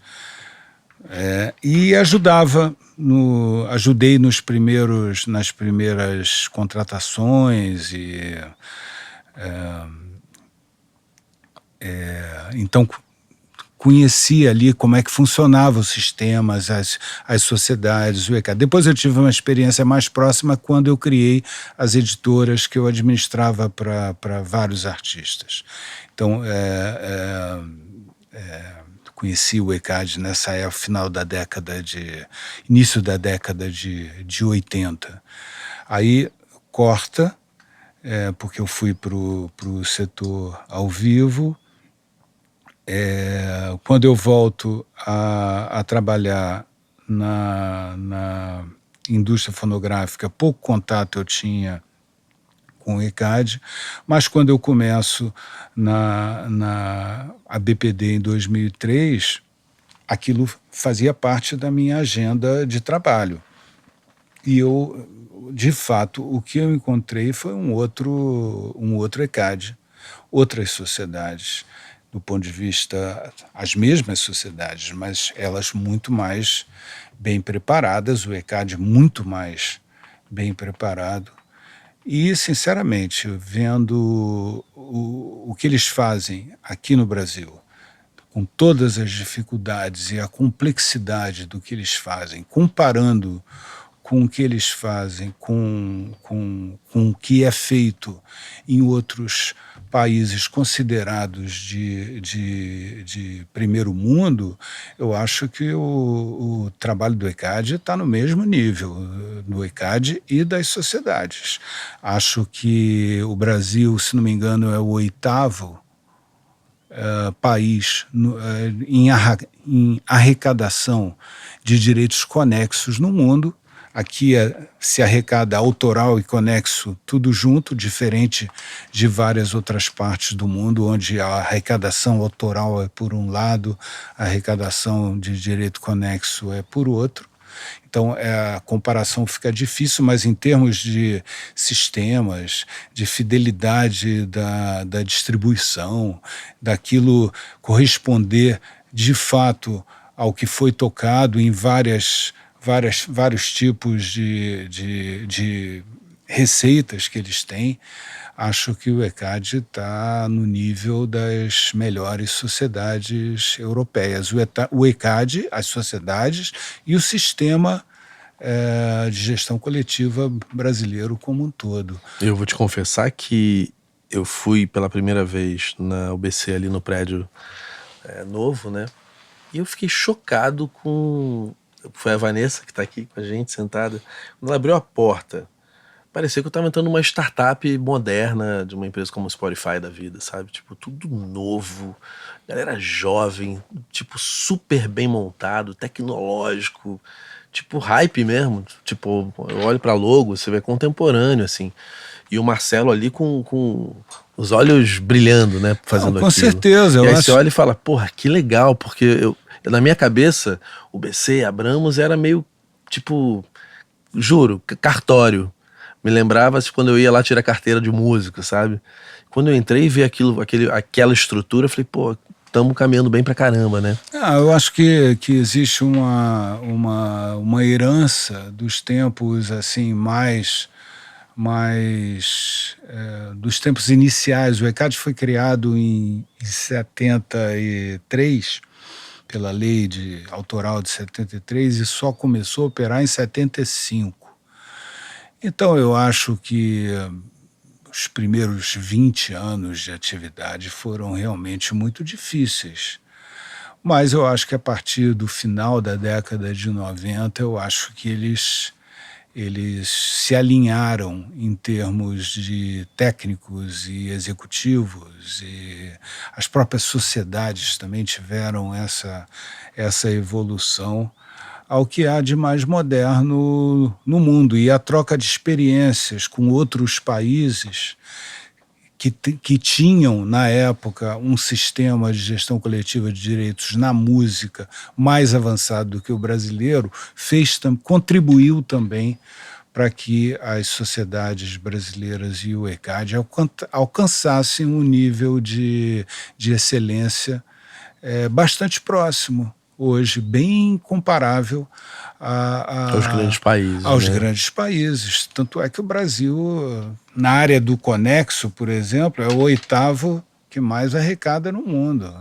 Não é pouca coisa, não. Não é pouca coisa, não. Então, é claro que existe sempre espaço para melhorar, para se aprimorar, etc., mas eu acho que as coisas estão muito bem do jeito que estão hoje. Eu acho que quando empresas sem fins lucrativos têm CEOs que visam resultado, né? Com certeza. De entregar o melhor serviço para o teu associado. Isso também, faz uma grande diferença, isso, né? Foi uma mudança de mentalidade muito grande que aconteceu de 15 anos você tá ali, o Marcelo, entendeu? Aqui na UBC, né? É uma mudança de mentalidade que ela não acontece de uma hora para outra. Ela vai acontecendo e vai mostrando seus resultados. E eu acho que o futuro do sistema de gestão coletiva aqui no Brasil é brilhante, dependendo, óbvio, do país também melhorar, né? A gente está vivendo uma situação hoje, saindo de 2 anos de pandemia extremamente complicados para o setor cultural. Apesar que no streaming teve um crescimento de consumo, né? Apesar que no streaming houve um crescimento de consumo, mas eu não diria que causado pela pandemia. Muitos novos usuários, né? Houve. Eu sei que na minha casa, por exemplo, Netflix pai, mãe, era uma coisa meio... Mas isso de já repente, tá vinha. todo mundo no Spotify, no Netflix, na Amazon e etc, né? Isso já vinha crescendo nesse mesmo ritmo. A pandemia Só deu uma aceleradinha, deu né? uma aceleradinha porque fez as pessoas ficarem mais em casa. As pessoas, estando em casa, elas têm que consumir, elas acabam consumindo mais entretenimento. Uma coisa que eu... E isso acontece para o setor audiovisual como Também, acontece para o né? setor musical. Uma coisa que eu acho que o meio artístico ainda não entendeu é a força do e-commerce. Houve um boom de venda digital, né? E eu não conheço nenhum artista que tenha me falado, cara, meu e-commerce, porque ninguém tinha e-commerce. Não tinha. Bem Exatamente, feito, que não com tinha. retargeting, com, né? Porra, plataforma intuitiva, com as ferramentas de pagamento certas. E eu acho que a galera não entendeu ainda. Passou a pandemia e a gente tem um boom. Você vê o que virou o Mercado Livre, né? As empresas cresceram pra caramba. E essa é uma fonte de receita absurda que os artistas podem ter, né? E não só os artistas, até as próprias gravadoras. O sistema de compra, quando você tenta comprar, é uma coisa que eu faço por curiosidade. Não é intuitivo, até porque o institucional da gravadora tem muito artista, muito casting, então é tudo meio junto. Você nem sabe aonde que... É difícil comprar. É igual o site de cinema, também é difícil, né? Porra, você não sabe onde que é, não é? É difícil comprar um ingresso pela primeira vez. Difícil, né? Igual o Maracanã, né? Vai comprar um ingresso não pro é Maracanã, difícil. Muito Agora difícil. na Amazon, se você tiver dinheiro, quando você vir, você já comprou tudo. Você vai comprar um cabo, ele te indica um negócio, normalmente compram esses 3 juntos. Então eu acho que os artistas, a gravadora não acho que não muda tanto, mas os artistas têm que entender o quão pode vir a ser uma receita representativa se você tem o e-commerce organizado. Sem dúvida, né? Sem dúvida. Porque hoje o fã tá próximo e você tem como vender merchandise no teu canal, você tem como vender merchandise dentro do próprio Spotify, né? Nas páginas das redes sociais você consegue. Hoje o YouTube tá liberando, né, os layers para você precificar, né? O cara quer ser membro especial. Eu acho que esse é um desafio que eu acho que os artistas... e até meu mesmo de falar mais sobre isso, mas é difícil fazer as pessoas se mexerem nesse sentido, né? Eu acho que o ambiente digital, sim, até uma expressão antiga já, o ambiente digital. Imagina, onde não é digital. Aonde não é, né? Mas, enfim, eu acho que todas essas ferramentas ainda precisam ser melhor entendidas dentro eu acredito também. do negócio de música. Tem muita coisa ainda para ser desenvolvida. Cara, e mala direta, né? cara, eu sou curioso. Então eu conheço um artista, eu vou lá. Cara, de Taylor Swift, qualquer primeira coisa, landing page, a galera não usa muito bem essa coisa, landing page e site, são coisas diferentes, cara, porque você pode ter uma landing page em cada região com um objetivo de marketing diferente, né? Aqui você entra no site do artista, ele quer dizer tudo na primeira página. Então eu tenho uma ação, cara, eu cadastro, você vai ver todo mundo é cadastro, qualquer artista indie americano, médio, grande, a Taylor Swift, primeira página é cadastro. Claro. Né? E tem, eu não sei se está acompanhando, mas tem um fenômeno nos Estados Unidos das newsletters de notícia, viraram mídias grandes. Tem uma que é Brew Coffee, acho que é isso, cara, que foi comprada agora por uma mídia grande, que as pessoas começaram a entender que o e-mail é uma curadoria absurda, porque a gente, cara, virou muito... Hoje a rede social é muito congestionada de anúncio, né? Aonde que estão as coisas mais importantes da tua vida? Estão no seu e-mail. No Com fim certeza. das contas, né? A conta do banco, o extrato, a recomendação da Amazon, o imposto de renda, qualquer coisa séria vem ali. Então, as mídias criadas em e-mail estão ficando enormes. As de tecnologia são todas. Eu pago $10 numa, $9 na outra, e tá se crescendo. E eu acho que os artistas não estão entendendo o valor disso, sabe? Pô, eu adoraria receber, sei lá, uma mala. Talvez o Caetano não, que já tá numa idade mais avançada, mas Frejá, pô, eu sou fãzaço do Frejá. Eu adoraria assinar a mala direta dele e uma vez por semana ter alguma coisa vindo dele. Claro. E aí, dependendo do lifestyle do artista, pode ser, sei lá, som de guitarra. E é muito forte, porque você tem um envio, cara, que tem um open rate absurdo. Quem vende infoproduto ganha dinheiro no e-mail, né? Com certeza. E é uma coisa que eu fico falando muito sobre isso, que eu acho que é importante fazer. Não, eu acho que tem muita importância tudo isso. Eu acho que isso, a partir do momento que esses modelos são são bem-sucedidos em alguns mercados, não precisa ser bem-sucedido antes em algum lugar para ser bem-sucedido aqui, mas é importante que a experiência venha já, olha, esse pessoal está fazendo isso aqui, isso é interessante, como é que a gente pode aproveitar isso dentro do mercado da nossa brasileiro, indústria, né? dentro da realidade. Eu tô te falando isso porque Hotmart hoje é uma realidade no Brasil, né? Com Você não tá certeza. falando que é uma coisa que tem na Inglaterra. Não, Hotmart tem vários milionários e a empresa ficou muito rica e é um crescimento aqui desproporcional em outros países, né? Então a gente descobriu com Hotmart que sim, pessoas compram um PDF, pagam caro por um PDF, que pra mim é algo que eu nunca imaginaria que um brasileiro ia comprar um PDF. Comprar um PDF. Ia comprar um PDF é distribuído, mas não, ele com um PDF tá pagando caro num PDF, ele guarda pra ele. Então a gente descobriu que o brasileiro paga por um PDF. Brasileiro paga para ver um conjunto de vídeos dentro do Hotmart ensinando alguma coisa. E a gente tá falando de cursos de R$30 até cursos de 3 mil, 5 mil reais. Então, outro apontamento, pagamos sim por conteúdo exclusivo se isso tiver uma percepção que tem um valor. Então, e o brasileiro confia hoje de botar o cartão de crédito nele ali para qualquer coisa, desde um site de coisa esquisita até da Amazon, da Americanas. Os brasileiros que têm cartão de crédito, né? Sim, porque, mas pelo visto tem muito cartão de crédito, tem muito, já melhorou bastante, mas percentualmente a gente ainda tem uma realidade aqui nesse quesito inferior aos mercados. Países, né? Quer dizer, o fato da gente ter 215 milhões de brasileiros, eles na realidade a gente tem que olhar quantos desses 215 milhões de brasileiros têm meios, meio físico para ter um cartão de crédito para poder consumir na internet, e quantos deles têm poder de compra. Então, aí a gente reduz um pouco esse Mas de foco, qualquer maneira, eu acho que... Senão o Brasil já tinha explodido no bom sentido, há muito tempo. Há muito tempo, né?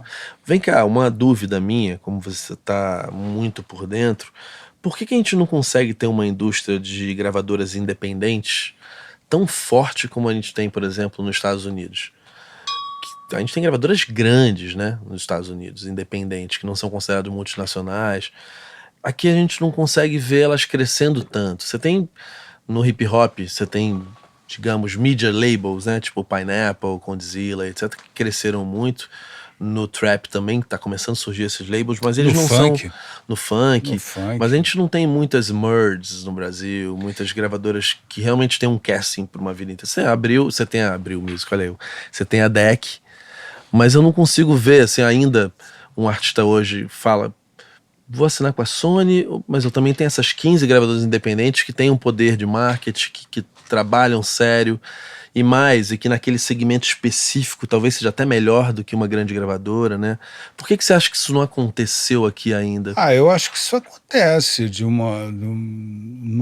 numa certa medida, isso já acontece. Barreira para acontecer não existe. Condições para competir também não, elas existem, elas são muito claras. Você vê Biscoito Fino, por exemplo, que é uma gravadora que focou nessa MPB, exatamente, né, no segmento de MPB, que deixou de ser comercialmente interessante para as chamadas majors.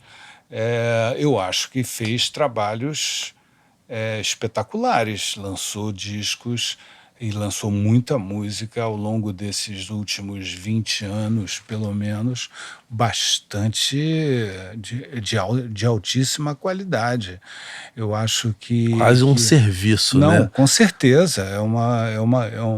É uma gravadora muito importante. Então, quando eu falo sobre isso, é porque, assim... Para a música brasileira. Qual é o nome da gravadora que fez a Taylor Swift, que foi vendida agora há pouco? Que é... Esqueci o nome, né? Que deu aquela confusão. Muito a gente não tem esses conglomerados independentes com essa força, sabe? Entendi. Capazes de fazer um Roberto Carlos, de fazer... E lá você, cara, produtos enormes nascem em gravadoras independentes e competem de igual para igual, né? Quando nascem, eles já procuram uma associação sempre. 4AD, né? Tipo, descobre a Adele, mas... a própria gravadora da Adele, A Excel, ela... já fechou com a Columbia, né? Procurou uma empresa que pudesse distribuí-la no mundo inteiro. Foi a Sony, foi a Columbia. A 4AD e a Excel fazem um trabalho brilhante, né? Várias dessas gravadoras grandes, independentes, que você está citando, elas, no momento de dar um segundo ou terceiro passo, elas procuram uma multinacional alguma para dar esse suporte, associação, né, para dar esse suporte mundial que eles precisam para os seus artistas, entendeu? Eu acho que a gente vai ter, assim, para mim são duas coisas, não? Uma é a gravadora como marca, como branding mesmo, tipo, eu sou fã da Excel, eu pago lá assinatura para receber tudo. Então é uma gravadora que eu sinto, ela tem cheiro, tem gosto, tem... Como era a sensação de que, quando eu era moleque, eu comprava disco da Warner, eu nem sabia quem era Midani, mas eu sabia que era bom. Eu me lembro muito disso, aquele selinho, não sabia nem o que era, é meio rock and roll isso aqui é bom. E obviamente as empresas foram crescendo, é difícil ter isso, porque você tem desde o Luan Santana, né, é difícil uma marca, e esses selos todos que tinham dono foram comprados pelas grandes gravadoras e ficaram, né, Islands, que, pô... Os selos americanos todos tinham uma cara, uma cara, um cheiro, a Virgin, a Motown, a Island, que você citou... Você também comprou muita coisa da Islands, né? Com certeza, porque... A Virgin tinha um francês lá, que era o sócio do Richard Branson, que era um curador de música, com certeza. Né? E eu acho que vai surgir agora essas marcas com poder de curadoria, que você compra a marca, independente da música que tem ali dentro. O Starbucks conseguiu um pouco isso naquele momento que tinha Paul McCartney, lançou Cell, né? Que, tipo, usava a música como posicionamento de marca mesmo e tinha gosto, cheiro. E eu espero que isso aconteça no Brasil, sabe? Que marcas que realmente sejam a cara de quem tá por trás, assim. Como a gente falou da Excel, né? O Trap tá surgindo muita empresa bacana, né?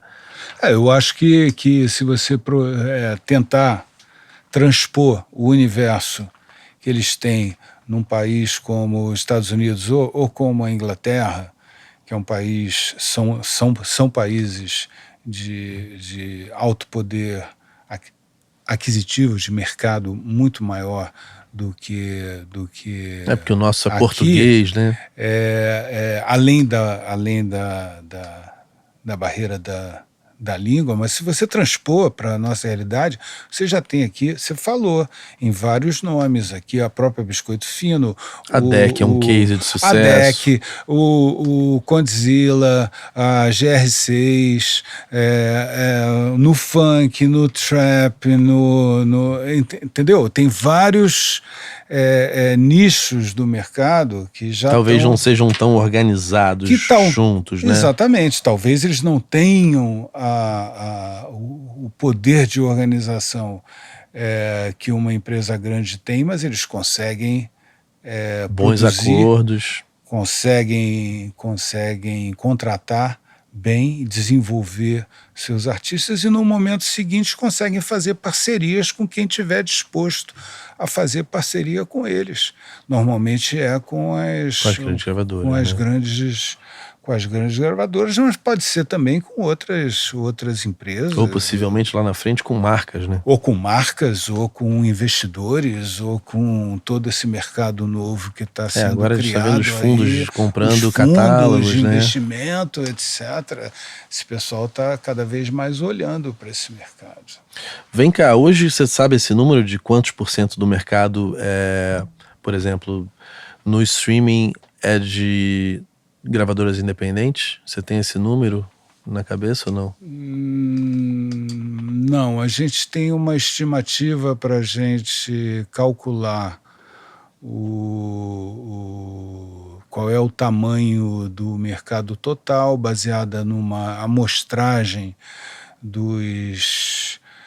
10 ou 15 mil ou 20 mil mais tocados em várias plataformas de streaming, dá mais ou menos algo em torno de entre 27% e 28% para o mercado independente.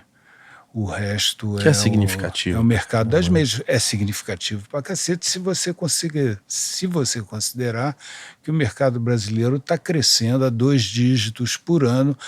Em 2021 cresceu 30%, mais de 30%. Em 2020 cresceu 27%. Em 2019 já tinha crescido 20 e tantos por cento. E vem nesse nível, já gera receita de mais de 2 bilhões de reais por ano. Quer dizer, a gente está falando aí de uma parcela que chega a uns 500, 600 milhões de reais. Não é pouca coisa, não. Não é pouca coisa, não, mas não é mesmo, né? Eu tava vendo a entrevista do dono da Empire lá no South By, e aí perguntaram pra ele, o que você olha pro futuro? Como que você imagina daqui a 10 anos? Ele falou, como que eu vou saber? Eu não sei, que deve ter um moleque filho da puta criando uma tecnologia numa garagem que vai mudar a porra toda. Mas é isso, né? É isso, por isso que eu tô te falando, que, pô, que é bem isso, né? Exercitar muito o futuro não é bacana. Eu acho que é meio perda de tempo. O que você tem que estar ligado é o que está acontecendo agora e o que vai acontecer no minuto seguinte, porque é isso que vai determinar o que vai ser o futuro. Tem sempre um moleque que vai criar um negócio que vai dar ruim. Vai subverter essa história toda. Né? Todo o exercício de futurologia que você fez baseado nos dados mais precisos vai pro saco. Eu achei genial. Ele falou, eu não sei, deve ter um filho da puta em algum lugar fazendo um novo negócio que vai foder tudo. Concordo totalmente. Vem cá, nossa ampoleta tá por aqui. Também não precisa até o fim, você também é um cara ocupado. Você está acompanhando o que está acontecendo nos NFTs e tokens não fundíveis? Tenho lido muito sobre isso. O que você acha que... Acho que é natural que no mercado em crescimento, franco crescimento, como é o mercado de música gravada hoje, tanto a parte autoral quanto a parte da própria gravação interesse a determinados investidores organizados em fundos ou descentralizados, etc. Isso aí a própria história disso vai nos contar em 1 ou 2 anos quem é que sobrevive, quem é que avança, qual é o modelo que vale, o que fica pelo caminho, entendeu? Agora, é claro que quando você escuta que o Bob Dylan, por exemplo, vendeu os direitos autorais, depois os direitos fonográficos deles por somas astronômicas, eu, sinceramente, eu acho que o Bob Dylan fez um puta de um negócio, porque ele já tem quase 80 anos de idade. Porra, com 80 anos... Resolveu a vida dos herdeiros, porque é um dinheiro que vai estar guardado no fundo. Entendeu? Ele vai montar o próprio fundo dele e talvez ele invista em novos Bob Dylans que apareçam por aí, pode ser. Ou então ele guarda esse dinheiro para os herdeiros dele. Estou falando no Bob Dylan porque... Se eu tivesse 80 anos, eu venderia também. Eu se estivesse no lugar dele, eu faria a mesma coisa. Vendo sim, vamos chegar no preço que eu vendo. Até que para os herdeiros um dinheiro num banco é melhor do que lidar com esse negócio. Não é fácil o nosso negócio, não é simples não, não é um cara. negócio simples, é como o Brasil, não é para principiantes. Tem que, embora todo mundo passe pela fase de ser principiante, isso faz parte do business musical. Você começa sem conhecer muita coisa. Meu querido, muito obrigado por estar aqui. Valeu, Clemente. De verdade, queria agradecer também ao BC, estou muito feliz com essa parceria. Eu acho que baliza o canal também, sabe, do trabalho que a gente está fazendo aqui com o maior carinho. Então, espero que a gente se veja mais na vida, viu? Bacana, foi um prazer estar aqui, o papo rolou. Curtiu? Curti, bem legal. E, pô, é a nossa história, a tua gostei. história, a história das pessoas que estão aqui. É bom falar, lembrar dessas coisas, pessoas, etc. Passa um monte de filme na minha cabeça. E aqui o espaço está aberto para quando você quiser vir, viu? Ok. Gente, obrigado. amei. A gente se vê no próximo vídeo.